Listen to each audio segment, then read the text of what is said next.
सन 2001 से संस्था चैतन्य ने महिलाओं पर हो रही घरेलू हिंसा और लैंगिक शोषण से बढ़ते केसेस पर रोक लगाने और उन्हें उनके हक अधिकार दिलवाने के लिए ग्राम स्तर पर कानूनी जानकार महिलाएं और उनके द्वारा चलाए जा रहे परामर्श केंद्र को माध्यम बनाया है। बचत समूहों और इनके महासंघों की महिलाओं को कानूनी जानकार बनाने के लिए और उनके द्वारा परामर्श केंद्र चलाने के लिए किस तरह प्रशिक्षित किया जाता है, इस पर आधारित एक फिल्म कानूनी जानकार प्रशिक्षण।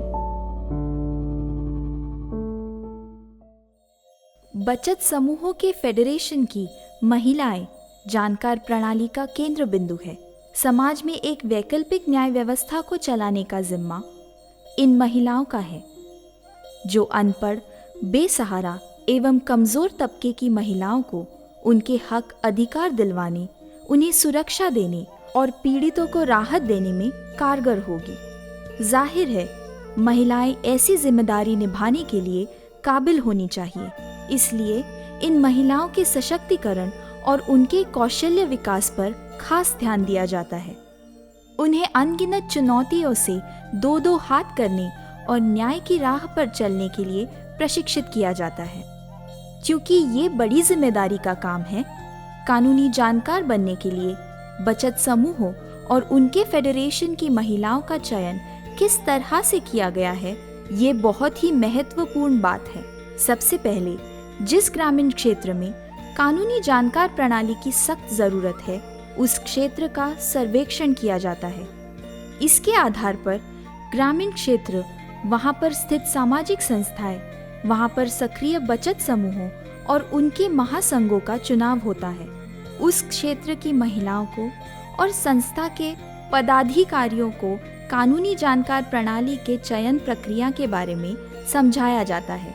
साथ ही उन्हें कानूनी जानकार प्रणाली के बारे में पूरी जानकारी दी जाती है और इस प्रशिक्षण में महिलाओं को क्या हासिल होगा, इस बारे में भी जानकारी दी जाती है। आणि जेव्हा आमच्या संघाची बैठक झाली त्यावेळेस त्या ठिकाणी माहिती देण्यात आली की कायदा जाणकार प्रशिक्षण होणार आहे आपल्या संस्थेमार्फत। तर त्या ठिकाणी प्रत्येक VLCतून 2 किंवा 3 महिलांची निवड करायची आहे। जिस महिलाओं को जानकार का ट्रेनिंग लेना है, कानूनी जानकार का, तो वो पहले समूह से जुड़ी होनी चाहिए, जैसे कि SHG मेंबर होनी चाहिए।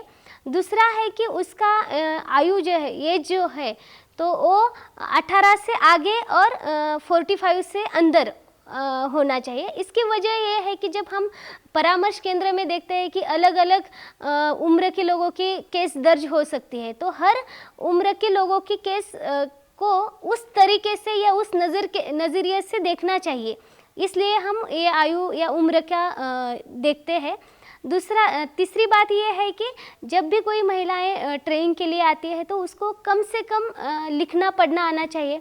MP का जब हम ये सोचते हैं तो वहाँ ज़्यादा से ज़्यादा बुंदेलखंडी लैंग्वेज पता है लोगों को, तो कम से कम उन महिलाओं को हिंदी थोड़ी बहुत समझ में आनी चाहिए और हिंदी में बात करनी आनी चाहिए। ये हम प्रयास करते कि उस महिलाओं का सिलेक्शन हो। दूसरे है कि उनकी मन से वो इच्छा होनी चाहिए कि मुझे ये ट्रेनिंग लेना है। ज़बरदस्ती कोई भी महिला इस ट्रेनिंग में पार्टिसिपेट नहीं कर सकती, उनके मन से हो तो वो ट्रेनिंग के लिए आ सकते हैं। 5वीं बात यह है कि वो आगे जाके इस प्रक्रिया को आगे जाने के लिए वो समय देने वाली चाहिए। जिन महिलाओं को ऐसी शर्तें मंजूर हो, उनकी एक सूची बनाई जाती है। साथ ही उन्हें अगले प्रशिक्षण की तारीख, समय और जगह भी बताई जाती है। तारीख सुनिश्चित करना और उसी तारीख पर प्रशिक्षण में शामिल होना, ये भी इस प्रक्रिया का महत्वपूर्ण भाग है। साथ ही परिवार वालों को ये नियोजन समझाने में आसानी होती है, जिससे प्रशिक्षण में सहभागी महिलाओं को परिवार की ओर से समर्थन प्राप्त होता है। महिला अभ्यर्थियों के चयन के बाद जब प्रशिक्षण आरंभ होता है तो उन्हें अलग अलग विषयों पर प्रशिक्षण दिया जाता है, जैसे Hindu marriage act, gender equality, special marriage act, divorce, maintenance, घरेलू हिंसा आदि। हम लोग मतलब इतने सशक्त नहीं थे कि मतलब कानून में जानकारी के लिए कि पुलिस थाने भी जाएं, जो भी जानकारी मिले अपन पुलिस से भी ले सकते हैं। मतलब धाराओं पे भी पता चला ट्रेनिंग लेने पे कि क्या धाराएं चलती हैं, कौन से केसेस पे क्या हो रहा है।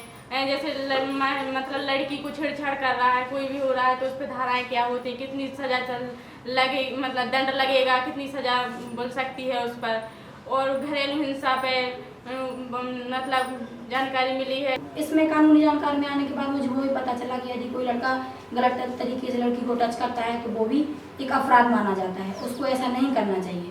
पति पत्नी को शराब पीकर परेशान करता है, यदि किसी पति का गलत किसी और लड़की के साथ चक्कर हो, जबरदस्ती वो अपनी पत्नी को रखना चाहता है तो ये भी गलत है। इन सब के बारे में मुझे यहाँ आने के बाद पता चला। कानूनी जानकारी की मैंने आज ट्रेनिंग ली है, जिसमें से मुझे बाल विवाह के बारे में, दहेज प्रथा के बारे में और बेटी बचाओ और कानून की कई प्रकार की जानकारियाँ दी गई हैं। ओरछा में ट्रेनिंग हुई तो हमें मैडमों ने बहुत अच्छी सब कुछ समझाया। घरेलू हिंसा, मुस्लिम विवाह कैसे होता है। मुस्लिम विवाह एक तरफ लड़की खड़ी हो जाती है, एक तरफ लड़का खड़े हो जाते हैं, घूंघट डाल लेती है लड़की। तो मतलब मुस्लिम विवाह ऐसा होता है उनकी तरफ से मांग, जैसे अपने कहते हैं हमें एक गाड़ी 51,000 चाहिए, नहीं उनकी तरफ सौदा सा होता है कि हमें 1 लाख चाहिए।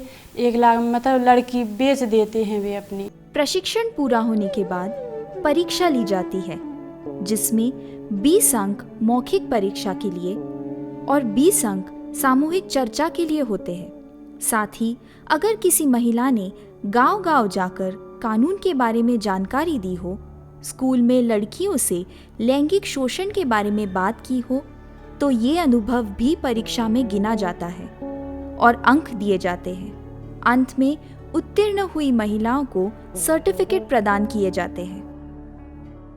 कुछ महिलाओं को बाहर जाने के लिए दिक्कत आ जाती है, जैसे कि पुलिस स्टेशन है, गांव की तंटा मुक्ति समिति है, तो वो महिलाएं बाहर नहीं जाती थी। तो उनके लिए हमने एक एक्सपोजर विजिट भी रखा है कि वो महिलाओं को हम डायरेक्टली पुलिस स्टेशन लेके जाते हैं और वहाँ पूरी पुलिस स्टेशन की जानकारी उनको दी जाती है।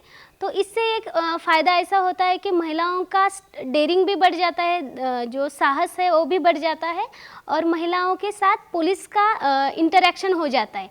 तो उनको पुलिस स्टेशन को भी पता चलता है कि हमारे यहाँ कुछ ऐसी महिलाएं हैं जो महिलाओं के विषय पे काम कर रही है, और महिलाओं को भी ये समझ में आ जाता है कि हम जो काम कर रहे हैं उसके लिए पुलिस का भी सपोर्ट हमारे साथ रहने वाला है। हमें ज़्यादा नहीं कुछ करना पड़ता, हमें ट्रेनिंग देना होता है। ट्रेनिंग देने के बाद वो महिलाओं को ज़्यादा कुछ प्रयास करना होता है। महिलाओं ने अगर प्रयास की, महिलाओं ने उसमें अपनी दिलचस्पी दिखाई, तो वो प्रोसेस बहुत अच्छे तरीके से आगे जाते हैं।